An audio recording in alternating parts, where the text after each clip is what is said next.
Hello and welcome to JT on the Go. Today we are going to tour the historic Windsor Castle.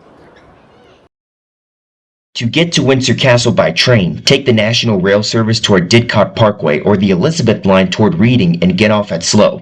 Then transfer to another National Rail Service that shuttles passengers from Slough to Windsor and Eton Central.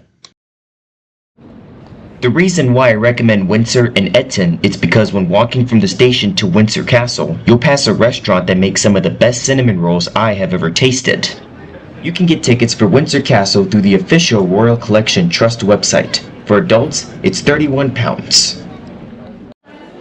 Tickets for anyone between 18 to 24 is £20. Children 5 to 17 and disabled people, it's £15 and 15 cents. For any access companion and kids less than 5, it's free.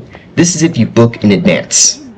Windsor Castle began construction in 1070 and was completed 16 years later. It is the royal residence at Windsor in the English county of Berkshire, 25 miles west of central London.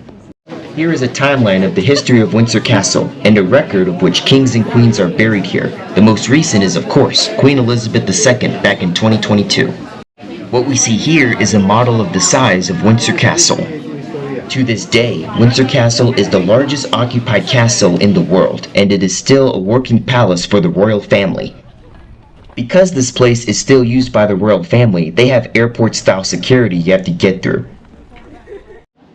These openings serve a distinct purpose. Here, archers shot arrows at the enemies during medieval times.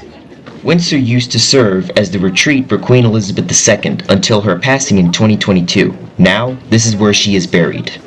I did say that Westminster Abbey has many kings and queens buried within its walls, but those were kings and queens who ruled Britain centuries ago. The specific place where people are buried here is St. George's Chapel, which we will pass later. We weren't allowed to film inside the buildings here, but we could film on the outside of the buildings. Fun fact, this is one of 6 wooden castles that was erected by William the Conqueror around London. Over the years, generations replaced the wood with stone and it became a luxurious palace.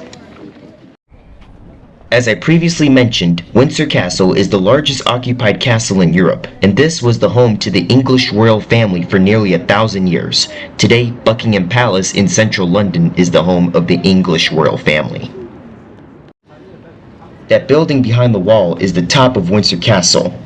The reason why you don't see the British flag flying over it is because I filmed this place on the same day Britain lowered its flags at half-staff for US President Jimmy Carter, who passed away at 100 years old.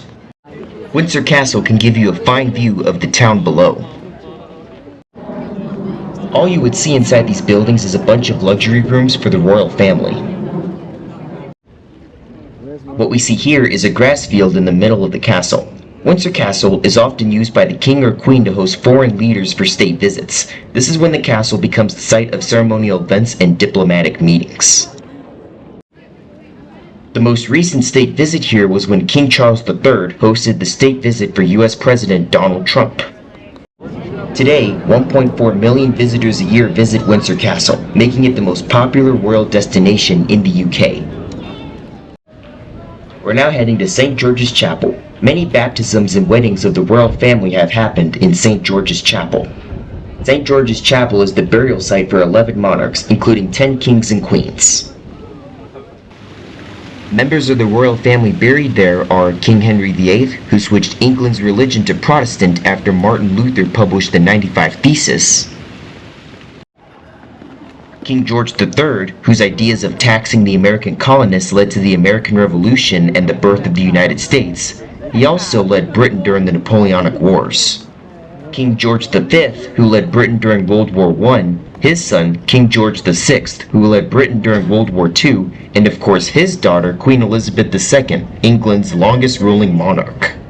Here is St. George's Chapel. Even though nobody is allowed to film in there, it is an example of Gothic architecture. Like most of you might have watched, Queen Elizabeth II was lowered into the royal vault, but when the cameras were turned off and the crowds left, they brought her back up and moved her to the King George VI Memorial Chapel, where she is buried now with her husband, who passed away a year earlier. Both were buried side by side in a private ceremony only attended by the other royal family members.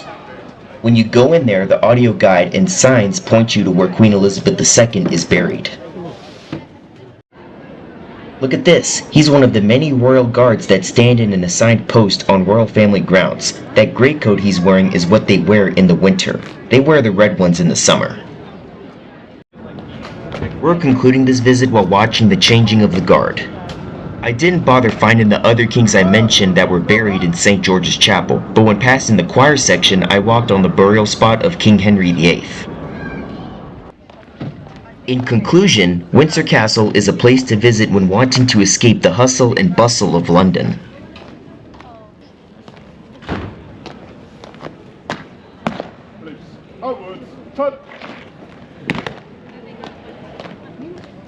If you enjoyed this video, please like this video, comment, subscribe, and follow on TikTok and Instagram for more. There are many must-see places to visit outside of London, and Windsor Castle is one steeped in British history. Thanks for watching.